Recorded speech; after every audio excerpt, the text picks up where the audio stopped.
Assalamualaikum warahmatullahi wabarakatuh.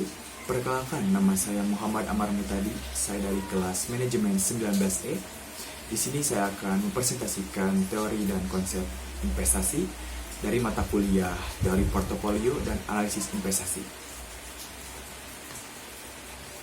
Dimulai dari pengertian investasi menurut Ikatan Akuntansi Indonesia.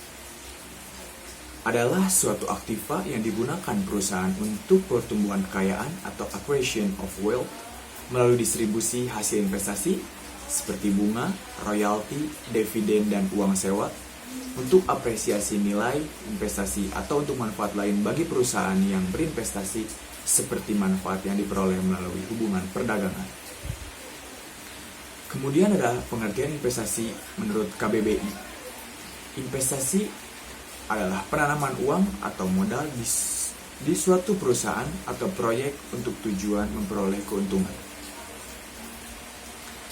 Kemudian ada pengertian investasi menurut para ahli. Yang pertama, menurut Sunariyah tahun 2003, investasi adalah penanaman modal untuk satu atau lebih aktiva yang dimiliki dan biasanya berjangka waktu lama dengan harapan mendapatkan keuntungan di masa-masa yang akan datang. Dewasa ini banyak negara-negara yang melakukan kebijaksanaan yang bertujuan untuk menghasilkan investasi, baik domestik ataupun modal asing. Hal ini dilakukan oleh pemerintah sebab kegiatan investasi akan mendorong pula kegiatan ekonomi suatu negara. Penyerapan tenaga kerja, peningkatan output yang dihasilkan, penghematan devisa, atau bahkan penambahan devisa. Kemudian ada menurut Henry Shimamura tahun 2000, investasi adalah suatu aktiva yang digunakan oleh perusahaan untuk pertumbuhan kekayaannya melalui distribusi hasil investasi seperti pendapatan bunga, royalti, dividen, pendapatan sewa, dan lain-lain. Untuk apresiasi nilai investasi atau untuk manfaat lain bagi perusahaan yang berinvestasi seperti manfaat yang diperoleh melalui hubungan dagang. Kemudian menurut Kashmir dan Jafar tahun 2012, investasi dapat diartikan sebagai penanaman modal dalam suatu kegiatan yang memiliki jangka waktu relatif panjang dalam berbagai bidang usaha. Penanaman modal yang ditanamkan dalam arti sempit berupa proyek tertentu baik bersifat fisik maupun non-fisik, seperti proyek pendirian pabrik, jalan, jembatan, pembangunan gedung maksudnya, dan proyek penelitian, juga pengembangan. Kemudian menurut Mulyadi tahun 2001 menyatakan bahwa investasi adalah pengaitan sumber-sumber dalam jangka panjang untuk menghasilkan laba di masa yang akan datang. Kemudian pengertian investasi menurut Martono dan D. Agus Marjito tahun 2002 menyatakan bahwa investasi merupakan penanaman dana yang dilakukan oleh suatu perusahaan ke dalam suatu aset atau aktiva dengan harapan memperoleh pendapatan di masa yang akan datang. Pengertian investasi menurut Tan Delilin tahun 2005 merupakan komitmen atas sejumlah dana lainnya yang dilakukan pada saat ini dengan tujuan memperoleh keuntungan di masa yang akan datang. Setelah itu ada pengertian investasi secara umum. Penempatan dana atau penukaran uang dengan bentuk-bentuk kekayaan lain selama periode tertentu yang diharapkan dengan memperoleh penghasilan dan atau meningkatkan nilai investasi tersebut. Kemudian penundaan konsumsi dari masa sekarang untuk masa yang akan datang yang di dalamnya terkandung risiko. Untuk itu dibutuhkan suatu kompensasi atas penundaan tersebut dalam bentuk keuntungan. Setelah pengertian daripada investasi itu sendiri, terdapat tujuan. Tujuan daripada investasi, yang pertama terciptanya keberlanjutan dalam investasi tersebut. Yang kedua, terciptanya profit yang maksimum atas keuntungan yang diharapkan. Yang ketiga, terciptanya kemakmuran bagi para pemegang saham. Dan yang terakhir, turut memberikan andil bagi pembangunan bangsa. Lanjut ke langkah-langkah dalam proses investasi. Yang pertama, pengetahuan tentang pengembalian dan risiko investasi. Kemudian mengetahui sikap investor terhadap risiko. Kemudian pengetahuan dari setiap ide surat berharga atau aset yang tersedia untuk investasi, termasuk pengembalian yang diharapkan dan resiko yang berhubungan dengan tipe aset atau surat berharga tersebut.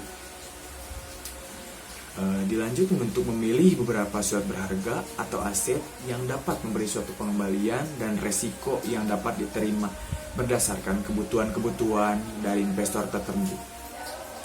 Dan yang terakhir, mengukur dan mengevaluasi kinerja. Setelah itu, adanya dasar keputusan investasi menurut Tan Delilin tahun 2005 yang terdiri dari: pertama, return. Alasan utama orang berinvestasi adalah untuk memperoleh keuntungan. Dalam manajemen investasi, tingkat keuntungan investasi disebut sebagai return. Yang kedua, ada risk. Korelasi langsung antara pengembalian dengan risiko, yaitu tinggi pengembalian semakin tinggi risiko. Oleh karena itu, investor harus menjaga tingkat risiko dengan pengembalian yang seimbang. Yang ketiga, the time factor. Jangka waktu adalah hal penting dari definisi investasi. Investor dapat menanamkan modalnya pada jangka pendek, jangka menengah, ataupun jangka panjang. Kemudian adanya proses investasi. Proses investasi adalah suatu rangkaian aktivitas yang menghasilkan di dalam pembelian aset nyata atau surat berharga.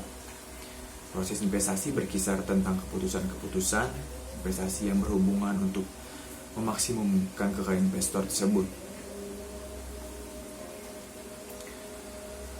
Dilanjut ke jenis daripada investasi, yaitu terdapat 4 jenis. Yang pertama, kas atau tunai. Aset investasi dalam bentuk kas umumnya ditawarkan dalam bentuk tabungan, deposito, atau reksadana pasar uang. Yang kedua, pendapatan tetap. Pendapatan tetap bagi investornya bisa bulanan atau tahunan. Umumnya ditawarkan dalam bentuk obligasi atau surat utang. Dan reksadana pendapatan tetap. Yang ketiga, ada saham. Ini adalah bukti kepemilikan atas suatu perusahaan. Aset saham bisa ditemui pilihannya dalam bentuk reksadana, campuran, reksadana saham, dan juga saham biasa. Dan yang terakhir, ada aset fisik. Jenis terakhir adalah aset fisik yang umumnya berbentuk emas, batu permata, dan properti. Resiko investasi. Di sini ada 10 resiko daripada investasi itu sendiri. Yang pertama adalah resiko tingkat bunga. Yang kedua adalah resiko daya beli karena inflasi. Yang ketiga, resiko pasar. Yang keempat, resiko manajemen. Yang kelima, resiko kegagalan. Yang keenam, resiko likuiditas. Yang ketujuh, resiko penarikan. Yang kedelapan, resiko konversi. Yang kesembilan, resiko politik. Dan yang terakhir, resiko industri. Mungkin cukup sekian mengenai pemaparan daripada teori dan konsep investasi dari mata kuliah teori portofolio dan analisis investasi. Mohon maaf jika ada kata-kata yang memang tidak pantas ataupun yang masih kurang berkenan. Terima kasih. Wassalamualaikum warahmatullahi wabarakatuh.